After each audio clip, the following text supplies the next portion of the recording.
നാരായണമേനോൻ്റെ തർജ്ജമകളിൽ രണ്ടെണ്ണം, ഒന്ന് പൗരസ്ത്യദീപം, ഒന്ന് പാവങ്ങൾ. ഇത് രണ്ടും നോക്കിക്കഴിഞ്ഞാൽ അദ്ദേഹത്തിൻ്റെ ലക്ഷ്യം, ഉദ്ദേശം ഇതൊക്കെ നമുക്ക് വ്യക്തമാകും. കരുണയുടെ പ്രതീകമായ ബുദ്ധൻ, അതേ കരുണയുടെ പ്രതീകമായ ഡീലമെത്രാൻ, ആ പകർന്നു കിട്ടിയ കരുണയുമായിട്ട് ലോകത്തെ സേവിച്ച മനസാന്തരം വന്ന് അവരെയൊക്കെ അദ്ദേഹം ഒരു പ്രത്യേക രീതിയിൽ അവതരിപ്പിക്കുന്നത് ഒരു ലക്ഷ്യബോധത്തോടെയാണ്, ഒരു ആദർശത്തോടെയാണ്. അപ്പം നമുക്ക് പാവങ്ങളിൽ നിന്നുള്ള ചില ഉദ്ധരണികൾ ആ മെത്രാനെ പറ്റിയിട്ടുള്ള വായിക്കാൻ തുടങ്ങുമ്പോഴേക്കും ആൾക്കാരും എടുത്തിട്ട് മാറ്റി വയ്ക്കും. പക്ഷെ അതിൽ പറയുന്ന ചില കാര്യങ്ങൾ, എല്ലാം അല്ല, ചില കാര്യങ്ങൾ ശ്രദ്ധിച്ചാൽ ഈ സ്വഭാവം, ഏത് തരത്തിലുള്ള സ്വഭാവത്തെയാണ് അദ്ദേഹം വരച്ച് കാട്ടാൻ ഇഷ്ടപ്പെട്ടിരുന്നത് എന്നുള്ളത് ഹ്യൂഗോ വരച്ച് കാട്ടിയ അത് തന്നെ, അത് അദ്ദേഹം മലയാളിക്ക് പകർന്നു കൊടുക്കാൻ ശ്രമിച്ചത് എന്ന് നമുക്ക് വ്യക്തമാകും. ഫൻതീൻ പുസ്തകം 1. ഒരു ഉത്തമ മനുഷ്യൻ മൊസ്യു മിറിയേൽ. കാഴ്ചയിൽ ഉയരം കുറഞ്ഞ ഒരാളാണെങ്കിലും മൊസ്യു മിറിയേൽ നല്ല സൗഭാഗ്യവും അന്തസ്സും തറവാടിത്തവുമുള്ള ഒരു ബുദ്ധിമാനായിരുന്നു.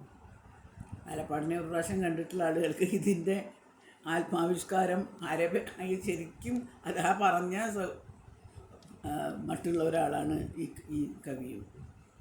ലഹളയുടെ ആദ്യകാലത്ത് മൊസ്യു മിറിയേൽ ഇറ്റലിയിൽ ചെന്ന് അഭയം പ്രാപിച്ചു.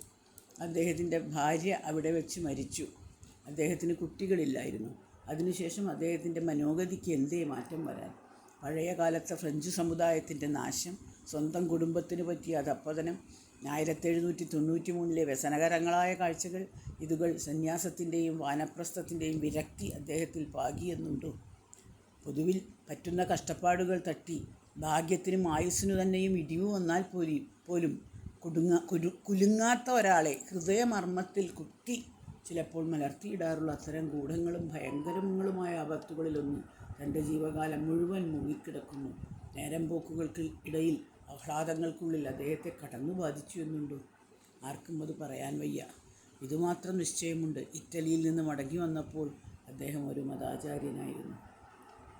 അദ്ദേഹം സന്യാസത്തിലേക്ക് പോയ ഒരു വിരക്തിയുടെ പാതയാണ് കാണിക്കുന്നത്.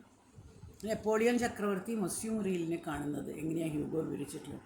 നെപ്പോളിയൻ തിരിഞ്ഞു നിന്ന് പെട്ടെന്ന് ചോദിച്ചു, എന്നെ സൂക്ഷിച്ചു നോക്കുന്ന ആ നല്ല ആൾ ആരാണ്? അപ്പോൾ മൊസ്യു മിറിയേൽ പറഞ്ഞു, ഇവിടുന്ന് ഒരു നല്ല ആളെ കാണുന്നു, ഞാനൊരു വലിയ ആളെയും കാണുന്നു. നമ്മളിൽ ഓരോരുത്തരും ഇതുകൊണ്ട് ഗുണമുണ്ടായേക്കും.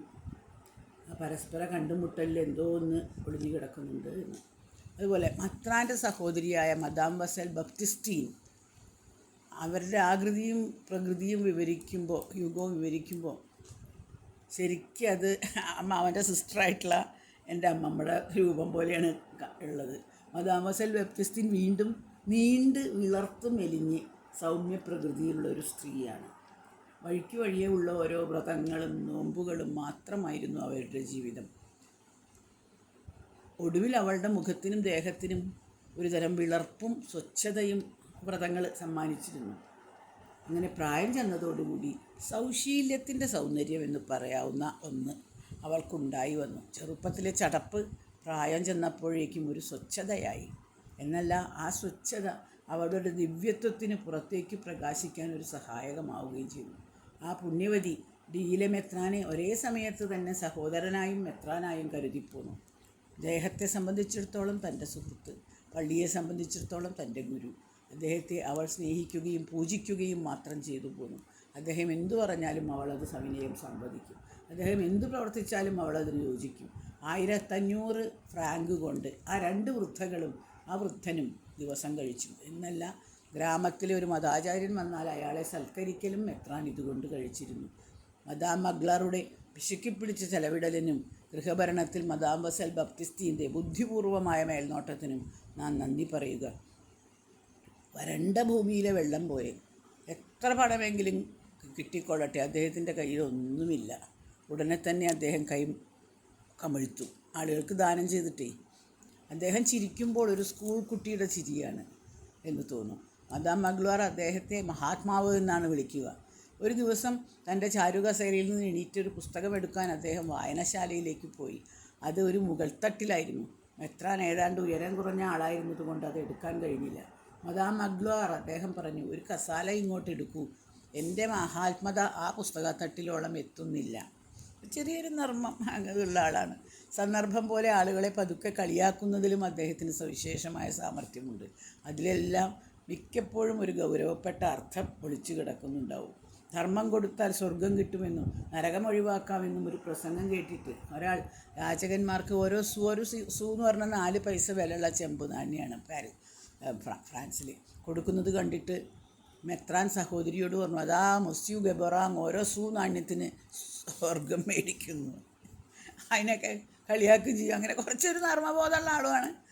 ഒന്നിനെയും അദ്ദേഹം അതിനെ സംബന്ധിച്ചിടത്തോളം എല്ലാ വിവരവും മനസ്സിലാക്കാതെ കുറ്റപ്പെടുത്തില്ല.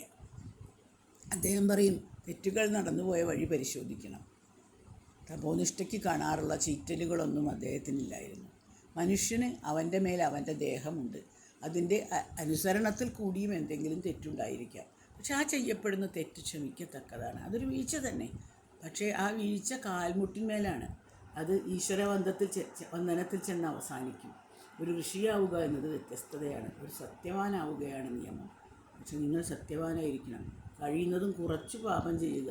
ഇതാണ് മനുഷ്യനുള്ള നിയമം. പാപം തന്നെ ചെയ്യില്ല എന്നുള്ളത് ദേവന്മാരുടെ മനോരാജ്യമാണ്. ഭൗതികമായ സകലവും പാപത്തിന് അധീനമാണ്. പാപമെന്നത് ഒരു കേന്ദ്രാകർഷണമാണ്. മനുഷ്യ സമുദായത്തിൻ്റെ എല്ലാ ചുമതലയും തങ്ങി നിൽക്കുന്ന സ്ത്രീകളിലും സാധുക്കളിലും അദ്ദേഹം ക്ഷമാശീലനായിരുന്നു.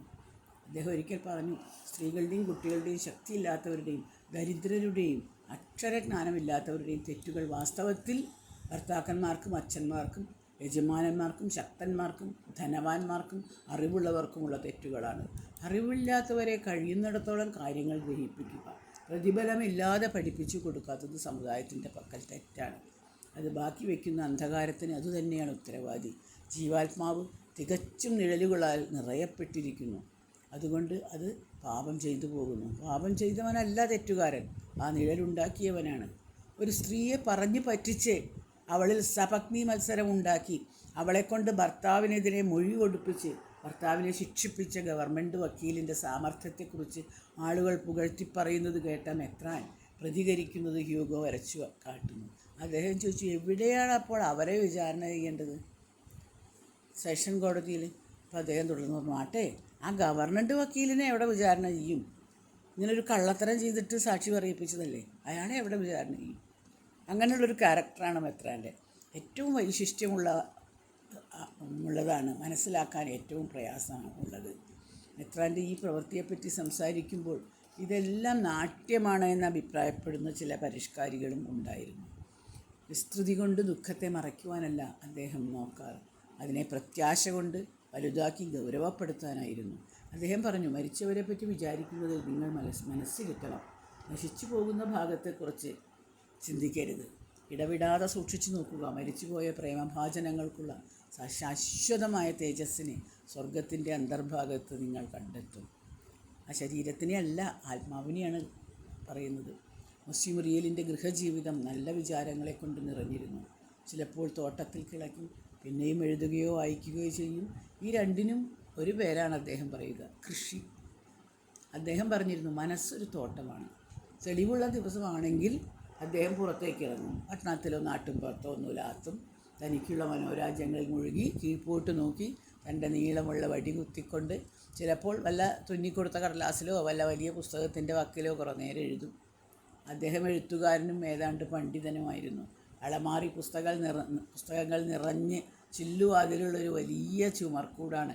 പാറിപ്പരത്തിയിട്ട കടലാസുകളെയും ഒന്നിലധികം കൂറ്റൻ പുസ്തകങ്ങളെയും ചുമന്നു നിൽക്കുന്ന ഒരു വലിയ മേശയും അതിന്മേലൊരു മഷിക്കുപ്പിയുമുണ്ട്.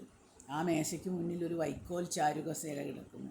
ആകപ്പാടെ ആ 2 സ്ത്രീകളുടെ മേൽനോട്ടത്തിലുള്ള ആ സ്ഥലം തറ മുതൽ മൊന്തായം വരെ ഒരുപോലെ വൃത്തിയായി കിടന്നിരുന്നു. ഈ വായനശാലയുമായി ഇരുത്തവും പുളിയാറിൽ നോക്കണതും പുല്ല് പറിക്കുന്നതും ഒക്കെ ഉള്ള ആ ചിത്രങ്ങളൊക്കെ അമ്മാവൻ്റെ ചിത്രം ഓർമ്മയുള്ള ആൾക്ക് മുസ്ലിം റിയലിൻ്റെ ചിത്രം കണ്ടാൽ അമ്മാവൻ്റെ ചിത്രമായിട്ടാണ് നമുക്ക് തോന്നുന്നത്. അത്ര സാമ്യമുണ്ട്.